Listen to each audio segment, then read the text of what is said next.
ఆసుపత్రిలో చికిత్స పొందుతున్న కల్తీపాల బాధితులను మంత్రి కందుల దుర్గేష్ పరామర్శించారు. బాధితుల ల్యాబ్ రిపోర్టులు రావాల్సి ఉందని కందుల దుర్గేష్ స్పష్టం చేశారు. టెస్టుల కోసం పూణే, బొంబాయికి వెళ్లాల్సిన పరిస్థితి నెలకొందని, ల్యాబ్ ఏర్పాటుకు సీఎం, డిప్యూటీ సీఎంతో చర్చిస్తానని ఆయన చెప్పారు.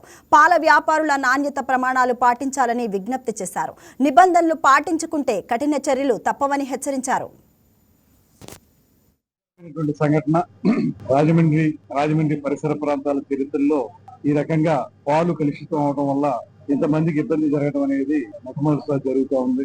దీనికి ఆ పాలు సప్లై చేసినటువంటి వ్యక్తి కొన్ని జాగ్రత్తలు తీసుకుంటే ఇబ్బంది ఉండేది కాదనేటువంటిది ప్రాథమికంగా మనకు లభిస్తున్నటువంటి సమాచారం. ఇప్పుడే కిమ్స్ లో 8 మంది ఉన్నారు, వారిని చూడడం జరిగింది. అందులో 4 వెంటిలేటర్ మీద ఉన్నారు.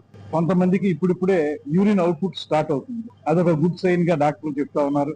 యూరిన్ అవుట్పుట్ మొదలైతే కొంచెం మళ్ళీ ఇతర ఆర్గాన్లు కూడా బాగా పనిచేసి నెమ్మదిగా ఆరోగ్యం చేకూరే అవకాశం ఉందనేటువంటి మాట వారు చెప్తున్నారు. మేము భగవంతుని ప్రార్థిస్తున్నాం. తప్పనిసరిగా ఇప్పటి వరకు జరిగిన సంగతులు ఒక పక్కన బాధగా ఉన్నాయి కనుక కనీసం వీరైనా సరే ఆరోగ్యం చేకూర్చుకుని ప్రాణాలతో బయటపడాలనేటువంటి మాటని మనస్ఫూర్తిగా నమ్ముతూ దీనికి ప్రభుత్వం వెంటనే స్పందించింది. జిల్లా యంత్రాంగం, కలెక్టర్ గారు గాని, మా డిఎంఎన్హెచ్ఓ గాని వీరందరూ కూడా వెంటనే దీని మీద చర్యలు తీసుకుని ఎలా జరిగింది అనేటువంటి కోణంతో పాటు వీరికి వెంటనే చికిత్స అందించేటువంటి కారణాలను కూడా చూడడం జరిగింది. ఒకే కుటుంబంలో 4-5కి ఈ రకమైనటువంటి ఎఫెక్ట్ రావడం వల్ల ఇదేమన్నా ముందు ఏదైనా కుటుంబం మీద థ్రెట్ జరిగిందా అనేటువంటిది ఒక ఆలోచన వెళ్ళింది. కానీ తర్వాత ఒకే ప్రాంతంలో ఉన్నటువంటి 15 మందికి ఈ రకంగా రేనల్ ఫెయిల్యూర్ జరగడం తోటి ఇదంతా కూడా పాల కల్తీ వల్ల జరిగింది అనేటువంటిది ప్రాథమిక సమాచారం. దీనికి సంబంధించినటువంటి సంపూర్ణమైనటువంటి సమాచారం కావాలంటే మనకి 1-2 రోజుల్లో వచ్చేటువంటి ఫోరెన్సిక్ రిపోర్ట్స్ ద్వారా తెలుస్తుంది. అవన్నీ చూసిన తర్వాత ఆ ల్యాబ్ నుంచి వచ్చే రిపోర్ట్స్ చూసిన తర్వాత ఎక్కడ జరిగింది పొరపాటు అనేటువంటి అర్థం అవుతుంది.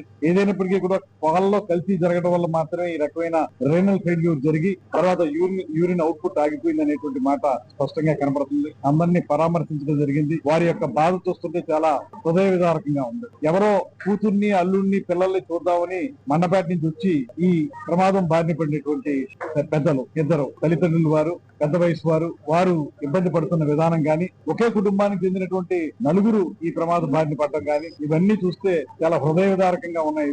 ప్రభుత్వం తీసుకోవాల్సిన అన్ని చర్యలు తీసుకుంటా ఉంది. సంఘటన జరిగిన వెంటనే ముఖ్యమంత్రి గారు అసెంబ్లీ సాక్షిగా దీని మీద ప్రకటన చేయటం, అదే విధంగా క్యాజువాలిటీస్ కి 10 లక్షల రూపాయలు చొప్పున ఒక్కొక్కరికి ప్రకటించడం, దాంతో పాటు ఇప్పుడు ఎంత మంచి వైద్యం ఎక్కడ లభిస్తుంటే అక్కడ చేసుకోమని చెప్పి దానికి అయ్యే ప్రతి పైసా కూడా ప్రభుత్వమే చేపడుతుందని.